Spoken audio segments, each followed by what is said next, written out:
የፋኖ ታጣቂዎች በአማራ ክልል ምስራቅ ጎጃም ዞን ደብረ ኤልያስ ወረዳ አንዲት የ17 ዓመት ታዳጊን ጨምሮ 3 ወጣት ሴቶችን የመንግስት ሰላይ ናችሁ በማለት መግደላቸው ተሰማ። የአማራ ፋኖ ብሔራዊ ኃይል 3ቱ ሴቶች ለመንግስት እንደሚሰልሉ ስለተደረሰባቸው ግድያ እንደተፈጸመባቸው እንዳረጋገጠለት ጠቅሶ የዘገበው ቢቢሲ ነው። የወረዳው ኃላፊዎች ግን በቡድኑ የግድያ እርምጃ የተወሰደባቸው ወጣት ሴቶች በቀን ስራ ላይ ተሰማሩ እንደነበርና አንደኛዋ የመስማት ችግር ያለባት መሆኗን እንደተናገሩ ዘገባው ጠቅሷል። የ18 እና የ19 ዓመት ዕድሜ ያላቸው ቀሪዎቹ ሁለቱ እህትማማቾች ናቸው ተብሏል። ወጣቶቹ ተገድለው የተገኙት ባለፈው ማክሰኞ እንደነበር የወረዳው ኃላፊው እንደነገሩት የዜና ምንጩ አውስቷል። ፍርድ ቤቱ የአቶ ታዬ ደንዳን የዋስትና ጥያቄ ውድቅ አደረገ። የፌዴራል ከፍተኛ ፍርድ ቤት ታህሳስ 23 2018 በዋለው ችሎት የቀድሞ የሰላም ሚኒስትር ዴኤታ አቶ ታዬ ደንዳ ያቀረቡትን የዋስትና ጥያቄ ውድቅ ማድረጉን ጠበቃቸው ለአዲስ ስታንዳርድ ገልጸዋል። የአቶ ታዬ ደንዳ ጠበቃ አቶ አበራ ንጉስ ፍርድ ቤቱ በዋለው ችሎት የተከሳሽን ዋስትና ውድቅ በማድረግ አቃቤ ሕግ በህዳር 24 2018 በአዲስ መልክ ያቀረበውን ክስ መርምሮ ውሳኔ አስተላልፈዋል ብለዋል።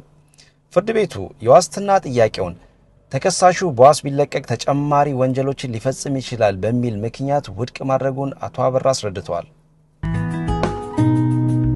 ፎሬን ፖሊሲ መጽሔት የኢትዮጵያና ኤርትራ ውጥረት በ2026 ሊከሰቱ ይችላሉ ተብሎ ከሚሰጉ 10 ግጭቶች ተርታ መደበ። ፎሬን ፖሊሲ መጽሔት በኢትዮጵያና በኤርትራ መካከል እየበረታ የመጣው ዲፕሎማሲያዊና ወታደራዊ ውጥረት በአውሮፓውያኑ 2026 ሊፈጠሩ ይችላሉ ተብሎ ከሚሰጉና ትኩረት ሊሰጣቸው ከሚገቡ 10 ግጭቶች መካከል ናቸው ሲል አሳሰበ። በሁለቱ ጎረቤት ሀገራት መካከል ሊከሰት የሚችለው ግጭት መላውን የአፍሪካ ቀንድ ወደ መጠነ ሰፊ ጦርነት ሊዘፍቀው እንደሚችል አመልክቷል።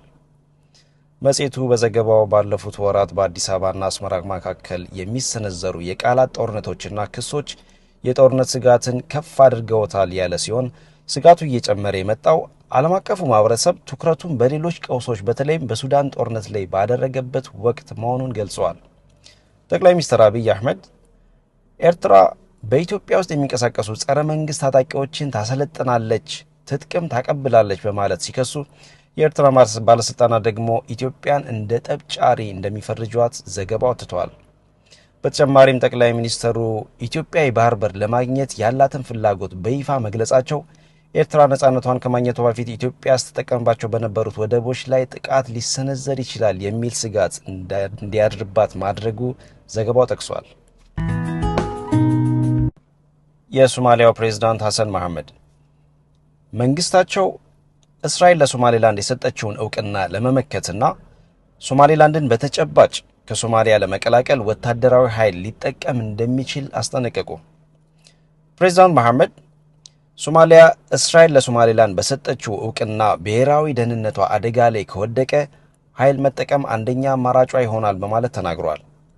ፕሬዝዳንት መሐመድ ሶማሌላንድ ከእስራኤል ላገኘችው እውቅና በምላሹ ለእስራኤል ወታደራዊ ጦር ሰፈር ለመስጠት እንደተስማማች ደርሰንበታል በማለት ከቀናት በፊት መናገራቸው አይዘነጋም። ከዋዜማ ነው። አሜሪካ የቁም እንስሳትና የዶሮ እርባታ ውጤቶችን ወደ ኢትዮጵያ ለመላክ የሚያስችላትን የገበያ ዕድል አገኘች። አሜሪካ የቁም እንስሳትን የአንድ ቀን ጫጩቶችንና እንቁላሎችን ወደ ኢትዮጵያ ለመላክ የሚያስችላትን የገበያ ዕድል ማግኘቷን የኬንያው ዘኢስት አፍሪካን ጋዜጣ ነው የዘገበው። ጋዜጣው የዩናይትድ ስቴትስ የግብርናን መምሪያን ጠቅሶ እንደዘገበው የኢትዮጵያ ግብርና ባለስልጣን የገበያው ፍቃድ ጥያቄን በታህሳስ 7 2018 አጽድቋል ብሏል።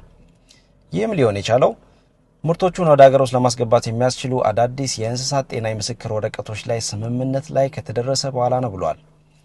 ይህ አዲስ ክንውን የመጣው ዋሽንግተን በአዲስ አበባ አቅራቢያ ለሚገነባውና $10 ቢሊዮን ለሚፈጀው የቢሾፍቱ ዓለም አቀፍ አውሮፕላን ማረፊያ ድጋፍ እንደምታደርግ ካስታወቀች ከ3 ወራት በኋላ ነው ተብሏል። ይህም የትራምፕ አስተዳደር በአፍሪካ ቀንድ ያደረጉት የመጀመሪያው ትልቁ የንግድ ግንኙነት መሆኑ በዘገባው ተመላክቷል። በአሁኑ ወቅት አሜሪካ በአውሮፓውያኑ በ1951 በተፈረመው የወዳጅነት ስምምነት ማዕቀፍ መሰረት ከኢትዮጵያ ቡናን፣ ጨርቃጨርቅና አልባሳትን ወደ ሀገሯ የምታስገባ ሲሆን በምላሹም አውሮፕላኖችን፣ ሞተሮችን፣ የመለዋወጫ ዕቃዎችን፣ ማሽነሪዎችንና ስንዴን ወደ ኢትዮጵያ ትልካለች ተብሏል። ኢትዮጵያ ደግሞ በአውጋው አማካይነት ለዩናይትድ ስቴትስ አቅርቦ የነበረው የጨርቃጨርቅና የልብስ ምርት ኤክስፖርት ከሰብአዊ መብት ጥሰት ጋር በተያያዘ በ2022 ታግዶ ነበር። ከዚህ ጋር በተያያዘ ቻይና አሁንም የኢትዮጵያ ቀዳሚ የውጭ ሀገር ኢንቨስትመንት ምንጭ ሆና ስትቀጥል፣ ሳውዲ አረቢያና ቱርክ ደግሞ በቅደም ተከተል ይከተላሉ። አስተማማኝ ሽግግር እስኪካሄድ ድረስ አሜሪካ ቬንዙዌላን ታስተዳድራለች ሲሉ ዶናልድ ትራምፕ ተናገሩ። ዶናልድ ትራምፕ የሀገሪቱን የነዳጅ ሀብት በተመለከተም ትላልቅ የአሜሪካ ኩባንያዎች ወደ ቬንዙዌላ ይገባሉ ብለዋል። ቬንዙዌላ ውስጥ ጥቃት እንዲፈጸም አዘው ፕሬዚዳንቱን በቁጥጥር ስር ያሉት ዶናልድ ትራምፕ አስተማማኝ ሁኔታ እስኪፈጠር ድረስ አሜሪካ ሀገሪቱን እንደምትመራ ተናግረዋል። ፕሬዚዳንት ትራምፕ ቬንዙዌላ ውስጥ ድንገተኛ የኮማንዶ ጥቃት በመፈጸም የሀገሪቱ መሪ በአሜሪካ እጅ መግባታቸውን በተመለከተ በሰጡት ጋዜጣዊ መግለጫ አስተማማኝ ተገቢና ህጋዊ ሽግግር እስኪካሄድ ድረስ ቬንዙዌላን አሜሪካ ታስተዳድራታለች ሲሉ በኩራት መናገራቸውን ቢቢሲ ዘግቧል። በጋዜጣዊ መግለጫቸው ላይ ትራምፕ የሀገሪቱን የነዳጅ ሀብት በተመለከተም ትላልቅ የአሜሪካ ኩባንያዎች ወደ ቬንዙዌላ በመግባት መሰረተ ልማቶችን መልሶ በመጠገን ለሀገሪቱ ገቢ ማስገኘት ይጀምራሉ ሲሉ መናገራቸው ተዘግቧል። ከፍተኛ የነዳጅ ዘይት ሀብት ያላት ቬንዙዌላ ባለፉት ሳምንታት ምርቶቿን ወደ ውጭ እንዳትልክ በአሜሪካ እንቅፋት ተፈጥሮባት ቆይቷል። ነዳጅ ጫኝ መርከቦችም ከነጭነታቸው በአሜሪካ ቁጥጥር ስር ወድቀዋል። ይህ በእንዲህ እንዳለ ፕሬዚዳንት ትራምፕ በወታደሮቻቸው ቁጥጥር ስር የገቡትን የፕሬዚዳንት ማዱሮን ምስል አጋርተዋል ተብሏል። በእጽና በጦር መሳሪያ ወንጀሎች ክስ የተመሰረተባቸው ኒኮላስ ማዱሮ አሜሪካ እንደደረሱ ጦር ሰራዊቱ ለፌዴራል መንግስቱ ባለስልጣናት አሳልፈው እንደሚሰጡና በሚቀጥለው ሳምንትም ኒውዮርክ ውስጥ ከሚገኝ ፍርድ ቤት ይቀርባሉ ተብሎ እንደሚጠበቅ ዘገባው አመልክቷል።